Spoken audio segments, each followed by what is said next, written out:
This episode is sponsored by ease.com. If you're over the age of 21 and you live in the state of California, head over to ease.com for all sorts of amazing products that can be delivered straight to your door. CBD products, gummies, muscle rubs, I have a ton of them, and they're extremely helpful for rest, relaxation, and self-care. So use my code DARLING30 at checkout for 30% off of your first order at ease.com. That's EAZE.com.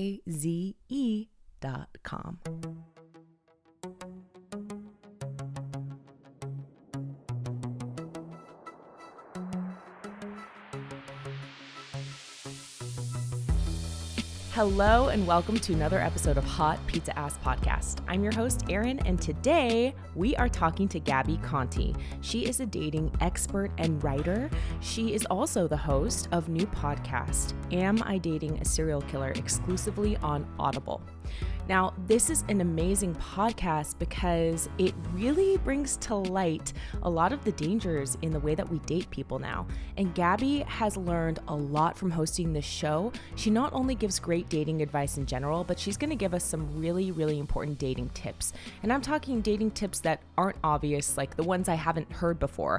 So stay tuned and send this to a friend, especially if they're out there dating and need to protect themselves from potentially a serial killer. Welcome to the podcast, Gabi Conti. Thanks for having me. Happy to be here. I'm so excited to have you on again because the first time I had you on, we were just doing like a random dating question Q&A. Do you remember that? Yeah, it was quarantine dating questions. Yeah. And it was like really in the beginning of the pandemic. So I think we were still optimistic of like when we could actually see people IRL on dates. I know. Yeah. I feel like people probably weren't really dating, were they? No, I think it was a lot of virtual dates. I actually have a friend who dated a girl in the beginning. He went on like the last date before London shut down. And then they talked like every day and then they moved in with each other and they're now engaged. Oh my God. Yeah. So it does happen. Like some people had success, but most people I think never left their apartment. Yeah, especially like back then too. I remember everything was so scary really until like there was a vaccine option. So the vaccine, and then also, but then you also hear situations about during quarantine of turbo dating, which is when relationships would intensify or a couple would decide to move in together. And unlike my friend who got engaged, things would go completely wrong or they'd find out the person wasn't who they said they were. Yeah, I feel like that kind of happened to me. I ended up in like a hyperspeed relationship that probably would have done better if it was a slower, normal dating time. Or you would have maybe realized what the relationship was. I don't know. You know, sometimes like because it's going so fast and sometimes we feel like we don't have other options, it makes it hard to break up. And so you stay in a relationship longer than you wanted to. And yeah, if things were open, maybe the relationship would have ran its course over the course of a month as opposed to a couple of months or a year. 100%. Speaking generally, of course. Yeah, of course. And then so since then, so many amazing things have happened. Your book came out a couple months after our quarantine. It came out during the pandemic. It came out in May,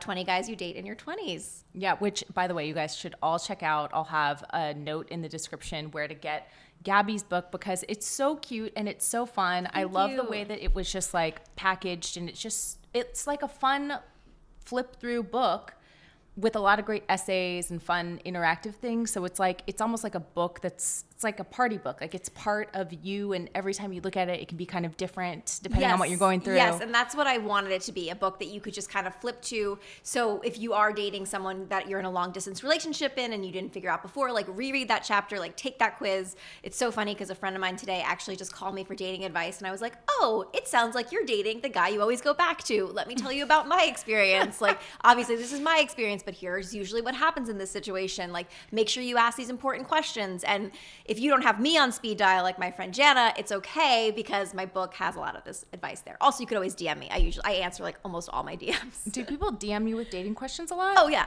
And I always respond. I actually enjoy doing it. I actually enjoy giving people dating advice, and my friends all the time, which I'm happy to do. And then yeah, sometimes I'll get DMs from like new friends on the internet, and I love it. I do, seriously. Always feel free to slide into my DMs. But if you're a troll, then please stay out of my DMs. Yeah, don't go there. But what is like the most common dating question that you get from people you don't really know? Well, I think the common trend with a lot of dating questions is the person who's asking the question knows the answer, that this relationship isn't serving them, but they're trying to find a way to make it work, in which case, of course, I'm never going to say to someone like, dump this guy or don't date this person, but I'm going to give my experience and my knowledge. And honestly, I think the best dating advice that I definitely heard but didn't accept until I was in my early 30s is the whole that when someone is into you, it's so abundantly clear. And if you are doubting how much this person likes you, there's your answer right there. And if you still need clarification, that means it's a no. If it's not a hell yes, it's a hell no. Move on. Yeah. I think that's really, really good advice in general, too. I think that, like, honestly, like the guy you always go back to, what chapter is that? That was, I think, chapter 4, because I wrote it chronologically in the timeline that I dated these guys. So for me, the guy I always went back to, I met him when I was a sophomore in college, but we were off and on until I think it was like, it was 10 years of off and on. And it wasn't until I realized that the reason why we kept going back to each other is because we were such good friends, and that our friendship was really solid and important. But just because we were really good friends didn't mean that we were soulmates. And actually, when we worked together as a couple, it was toxic for both of us. And so once I was able to be like, you know what, let's take the physical stuff out of it and let's just be there for each other as friends, our friendship flourished, and I was able to move on and kind of finally like fully be present with the guys I was dating. Because I think up until that point, always in the back of my head, I was like, well, I'm probably going to end up with this guy. How can you actually be friends with an ex? I think it takes time. I think it definitely takes time. I think you can't be friends with an ex if you still want to sleep with your ex, or they still want to sleep with you.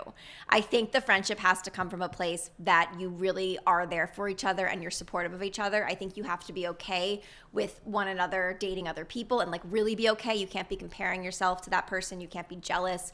You have to also truly be at a point where you can genuinely be happy for your ex and the accomplishments they have in their life, and also be there for them when they're not at their best. And if you could say yes to all these questions and you feel like you really are at a place where you can be a friend and not also a lover, I think it can work. But I think when you're friends and you're hooking up, it's never a good thing, especially if at one point you were boyfriend and girlfriend and you weren't friends who hooked up. It's really, really hard to make that transition. You're so good at this.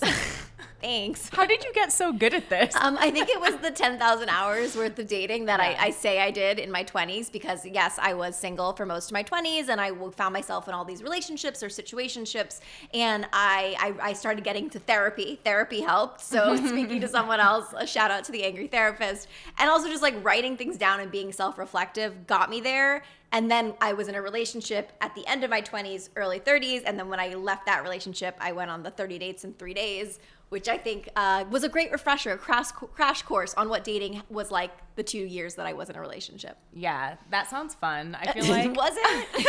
I mean, it sounds like a lot of work. Yes. Like the fact that you did it is so impressive.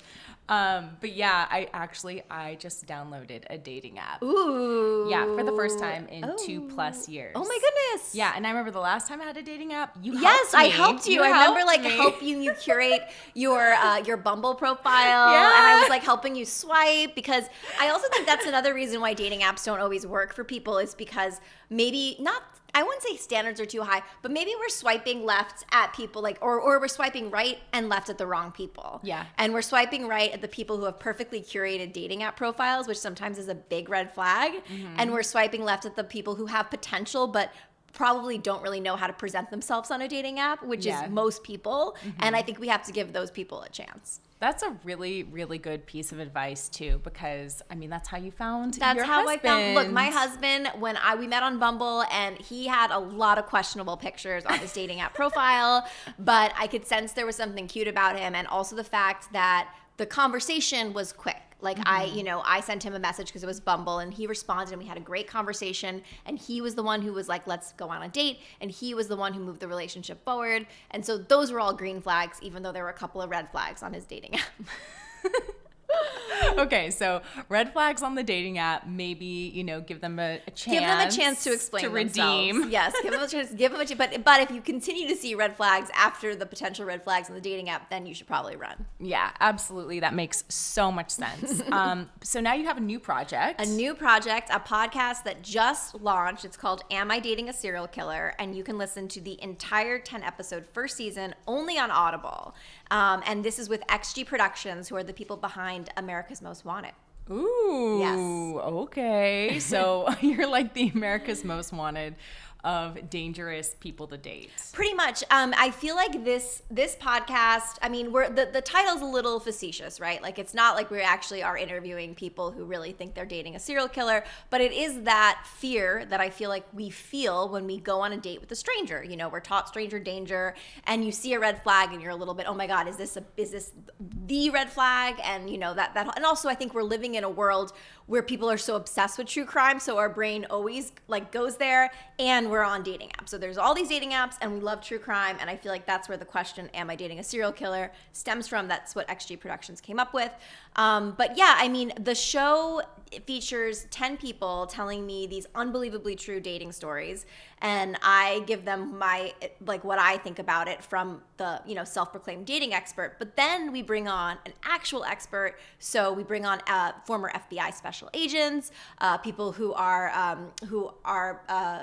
psychologists, like all these different experts come in and they weigh in, and we end up learning a lot. I learn a lot, the guest learns a lot, you learn a lot, and a lot of these things I feel like could be life-saving when it comes to dating in a world that's obsessed with true crime, and in a world where dating apps are how most people meet people. Yeah, totally. I've been listening to it nonstop ever since it came out on Friday. And I feel like I'm learning a lot too from the people and their experiences, the things that they've been through. And also something that I really like about a lot of the girls that come on the show is that they seem to be so savvy about their personal safety, and they all kind of like mention the things that they do right, you know, like not letting someone pick you up, or like meeting in a public place, or, you know, if someone is in their car close to you and you don't want them to know where you live, like get on the freeway. Right. So I thought that was so cool how so many of these girls I felt like are doing such a great job of that, but still you could be on a date with someone who could be very potentially dangerous. Yeah. And that totally freaked me out. It's like you could be doing everything right and stuff could still go wrong. And also trigger warning when you're listening to these episodes, because we do have, some of our guests have dealt with assaults, they've dealt with all sorts of different things on like dating. And yeah, it is true. Like that, I feel like we do know enough of how to keep ourselves safe, but there's so much more that we could learn. And I definitely think that if you're listening to any of these episodes and they sound familiar to your situation that you're in, maybe that is the sign to try to get out of that situation. Yeah. Have you learned anything like in terms of smart tips? You're like, oh, that is a good takeaway from some of the things that the girls have been doing on the show? Girls, we also have a guy. Oh, we have do? one guy, Oliver, Okay. and we're trying to get more. So when we did a casting notice for this, we put this out there saying that we wanted people with true dating stories, and I was trying my best to be like, let's also get a lot of guys on here too, but a majority of the stories were from women. We have one guy, and we hopefully will have a season 2. So please, you know, we have it on the podcast that you could interview. You could email skdatingpodcast@gmail.com if you have a submission, or DM me, because we are always actively seeking submissions, and we do want to be as diverse as we can.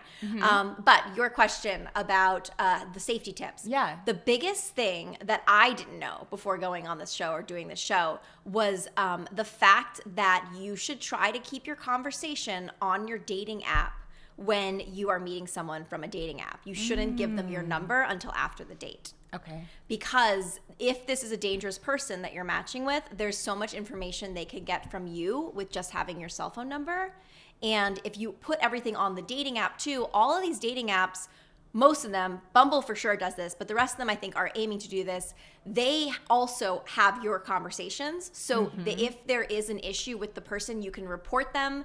If the person is sending you spam or harassing you, if they're doing it on the app, you have that evidence that you could then send to the dating app platform and be like, hey, I went on a date with this guy, or I matched with this person and they are harassing me here. And then they could see, and they could block that person from the app. So definitely keeping your conversation on the dating app just keeps you a lot safer than giving your number. And I know that's hard because it does get annoying to message on an app, but that little inconvenience could end up being life-saving. That's so smart. And I'm going to take that with me when I start going on dates. The other thing I was thinking, and I know this is not like serial killer related, but as I'm like navigating this process of like thinking about, am I going to meet up with people or not? I have this whole new, like, this whole way of thinking now about like COVID criteria. Yes. Like, are they vaccinated? Like, how appropriate is it to ask, like, how safe are you? You know, do we have the same level of personal safety? Can we sit outdoors? Like, it's January. It's cold. It's cold. It's yeah. February. And we're in Los Angeles, but no. It's cold, right? But I'm like, okay, am I being, I don't want to come off as paranoid and crazy, but at the same time, it's like, I don't know how to handle it. What should I do? Well, I also think that, you know, I feel like we came out of a time where people are so comfortable with FaceTime, with Zoom, with phone calls that I think that perhaps if you're on the fence about if someone does take your, you know, safety precautions as seriously as you do, maybe your first date isn't in person. Maybe your first date is, you know, over FaceTime or on the phone to kind of like feel out that situation. But also, why would you want to continue to date someone that has a different mindset of what their safety is during this time versus yours? So if someone isn't accommodating on a first date, why would you want to date them? Yeah, absolutely. Really, really good point there too. But do that. I think that's, I definitely think you should be like, and I think, you know, the other thing too, I think what makes dating apps work is transparency. So being transparent with your matches in what are the standards that you have, what you like to do, what your safety is, where you feel safe. I think that there's nothing wrong with putting that out there.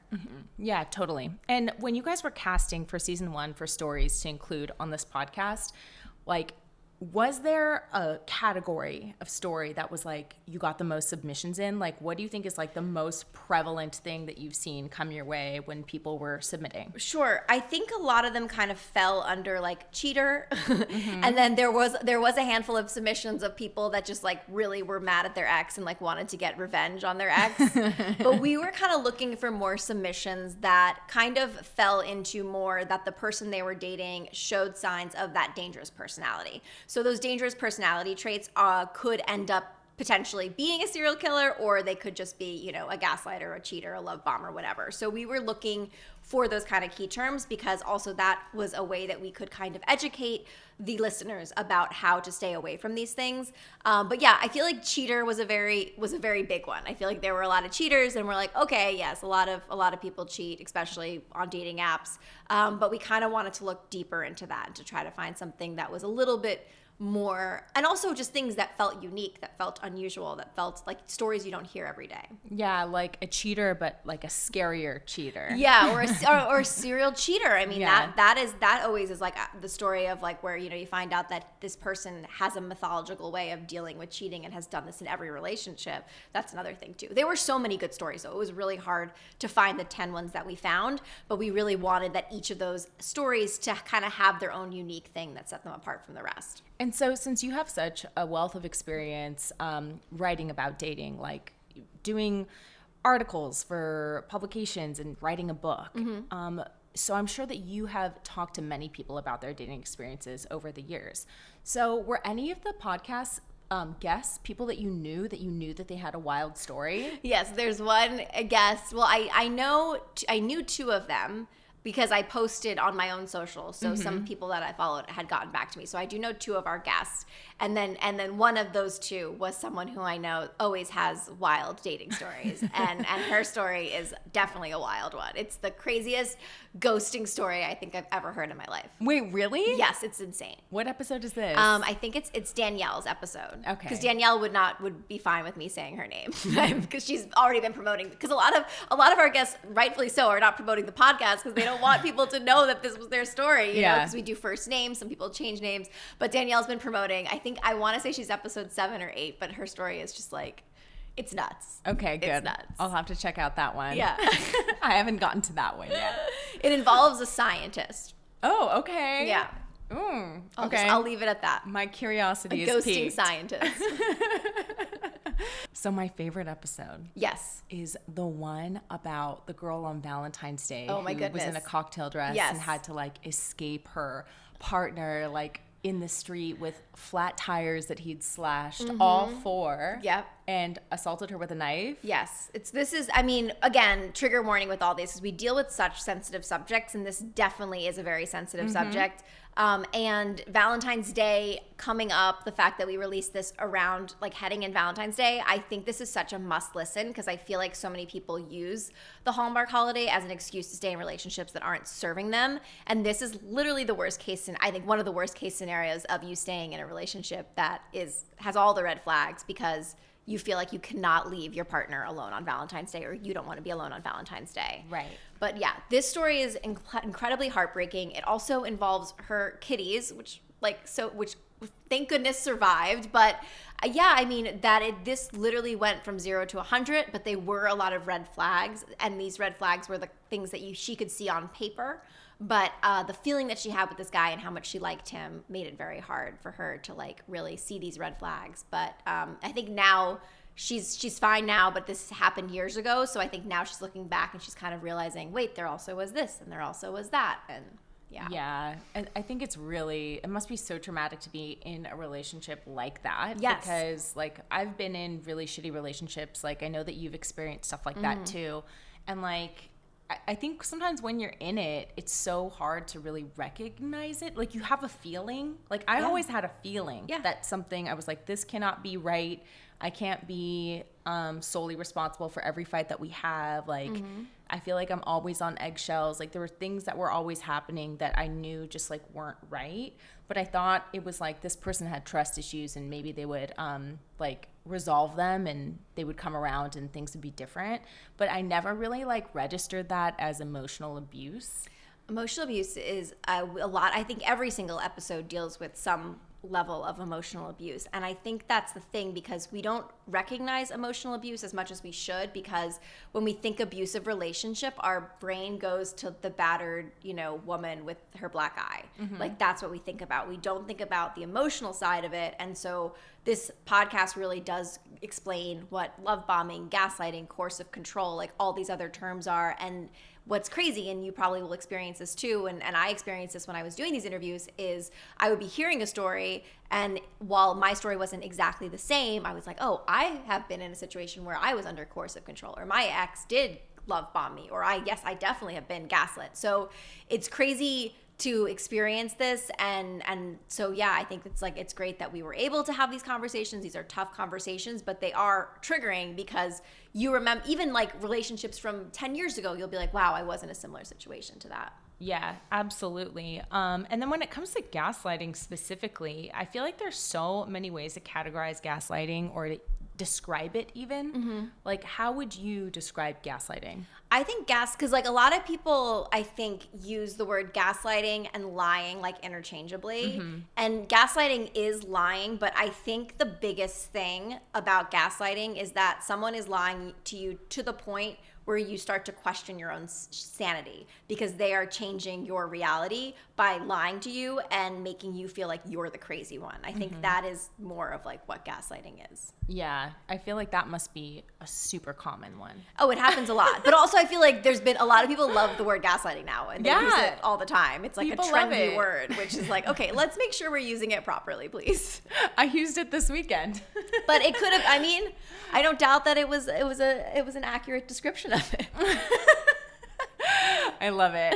Oh my gosh. So if you guys do a season 2, are you going to look for a different theme of the podcast or go for similar stories? I think I never want to tell the same story twice. I don't think that's possible to tell the same story twice, because everyone has a unique story, a unique perspective, and a unique experience. I definitely do want to make sure that we get more male voices, more male identifying voices on there. I definitely want to make sure that we're telling all types of love stories. And I mean, for me personally, what I don't know if this is my own TikTok algorithm for you page, but I get so many of these like story times of these like crazy, insane dates. And so I really want to try to get the full story from these stories that we might have seen gone viral, but the longer version of it to really understand what happened. Or even just getting the other perspective. Like, You know, West Elm Caleb. I don't know if you remember that when that happened like a couple of weeks ago. No, oh what? My goodness. What? Okay. What is this? So maybe this is just my TikTok algorithm, but this made national news. So there was a bunch of women on TikTok who were showing a Hinge profile of a guy named Caleb who lived in New York City who worked at West Elm, and all this information was on his Hinge profile. And all these girls were coming forward saying that they dated this guy. Some of them met him in person, others had like kind of just a textual relationship with him, but they said that he like love bombed them. He sent them a Spotify playlist, like, but he did this, he treated all these women exactly the same. And a lot of these women also received unsolicited dick pics. So it was like, and it was like a lot of stuff. But the thing is while I definitely feel for all these women, and I've definitely been in similar situations, and it sucks to be ghosted. It sucks to like realize that you weren't special and that you were love bombed. And I do think that dating apps might, especially living in this time, might make you feel a lot more connected to someone than you really are, or you're not seeing the red flags, whatever. I feel for these women. But what we're not talking about is that Caleb was doxxed. And doxing is when people put your image, your information, all of that on the internet. And so God. with and this became a trend where I think some women didn't even know him, but they were putting out things being like, oh yeah, I matched with West End. Like everyone wanted to jump on this trend because it was trending on TikTok and because they wanted to get more views on their stories. I'm sure he messed up. I'm sure he did like terrible things. I believe these women. I always believe women. But he also did not deserve to have his face all over the internet. He also did not deserve to have where he works all over the internet. That is personal of his age. That is personal information that now went viral. And so I would love to hear his perspective. You know, like I want to hear like multiple, because we always say there's 3 sides to the story: his side, her side, and the truth. I would love to get the other side of some of these stories. Not the stories we already did this season, but you know, a story like that, a story like the West End Caleb, where everyone's thinking, oh, these poor women, which I do believe, but also like what happened to Caleb during all this, you know? Yeah. I mean, was his phone number, his address out there? I don't, the neighborhood he was living in Manhattan. I think he had to get off Hinge, and then he went on another dating app and all this stuff. It was a lot. It was a lot.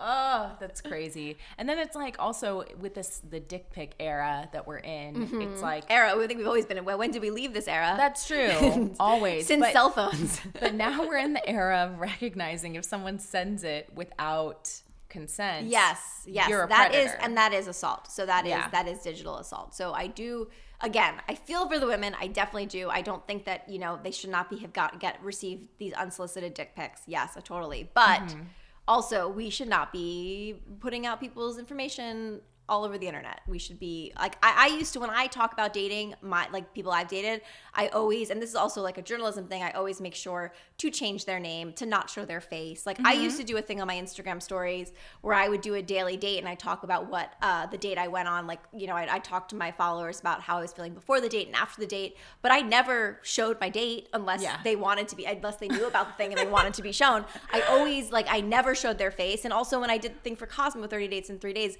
on my end, I don't know what Cosmo did, but on my end, I was like, I never want to show the guys' faces. I changed all the guys' names, all any identifying information I changed, because I do think that they didn't sign up for that and they didn't ask for that. Yeah, 100%. Was anyone weird about it? About the Cosmo thing? Yeah. There was a couple of people. They were more, it wasn't when the article came out. There was one, this is funny. There was one guy who, when the article came out, like we went on a date, whatever, I wasn't feeling it. I got really weird energy and weird vibes from him. Ooh. The article came out and he like sent me, and I protected him in the article. I didn't really write. I just was like, I changed his name and I just said like, I made some joke, but nothing was identifying. There was no way you could tell it was him unless he said something. And he sent me this paragraph about like what a terrible person I am and like all this stuff and how men aren't lab rats and stuff like that. Ooh. Yeah.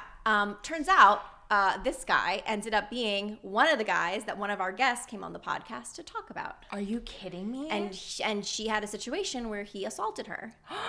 Yeah.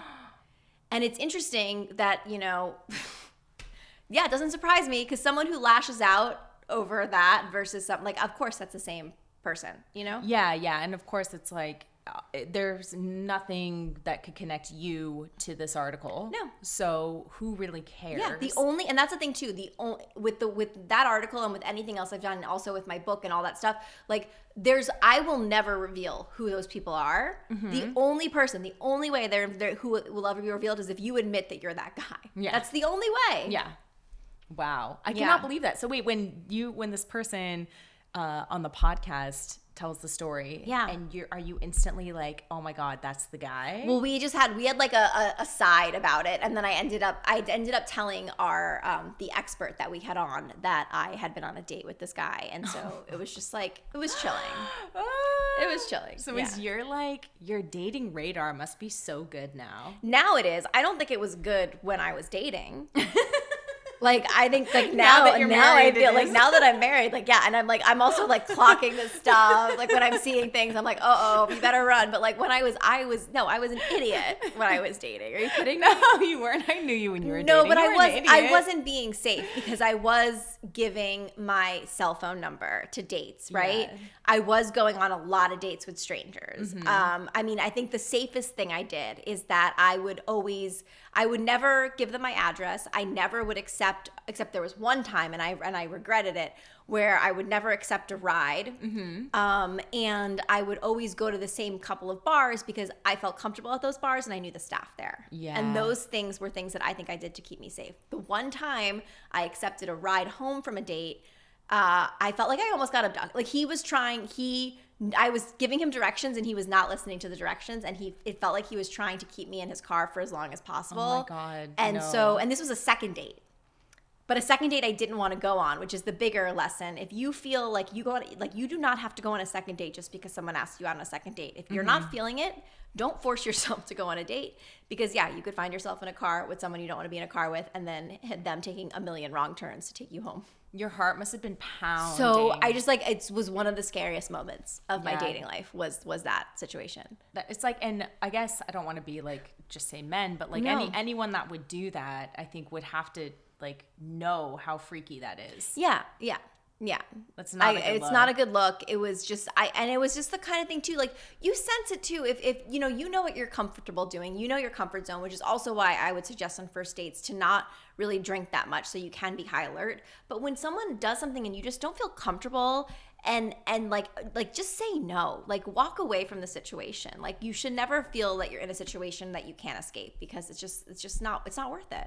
Yeah, absolutely. I want to get your tips on how to politely decline a second date. Yes. Because you must be really good at this. Even from the 30 days, probably a lot of guys that wanted to hang out with you again. Oh yeah. It was half. They were and then that's still really good. It was like half of the guys wanted a second date, and so I didn't tell the guys about the of the 30 guys, half of the guys knew about that I was doing this for an article. The other half didn't. I wanted to tell everyone, but my editor made the really good point of being like, well, if you tell everyone, they're going to be on their best behavior.